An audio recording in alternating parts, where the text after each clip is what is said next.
السلام علیکم، امید ہے کہ آپ سب ٹھیک ہوں گے۔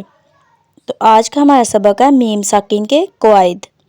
میم ساکن کے 3 قاعدے ہیں: ادغام شفویہ، اخفاء شفویہ، اظہار شفویہ۔ پہلے ہم ادغام شفویہ کے بارے میں بات کریں گے۔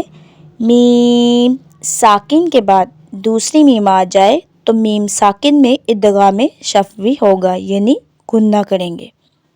مثال کے طور پر انتم مظلمون فہم مقمحون۔ آگے ہم اخفاء شفویہ کے بارے میں بات کریں گے۔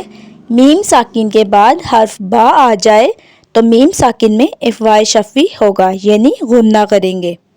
مثال کے طور پر کنتم بہ، اب ادھر غنہ ہے تو میم کو غنہ یعنی ناک میں 2 سے 3 ساکن آپ ناک میں آواز لے کے جائیں گے، ٹھیک ہے۔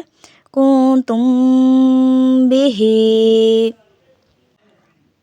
آگے ہم اظہار شفوی کے بارے میں بات کرتے ہیں۔ میم ساکن کے بعد حرف با اور میم کے علاوہ کوئی بھی حرف آ جائے تو میم ساکن میں اظہار شفوی ہوگا، یعنی غنہ نہیں کریں گے۔ مثال کے طور پر لم یلد، ٹھیک ہے، میم ساکن کے بعد یا آ گیا، یعنی کہ نہ تو ادغام شفوی اور نہ اخفاء شفوی میں سے کوئی حرف آئے، یعنی میم بھی نہیں آیا اور با۔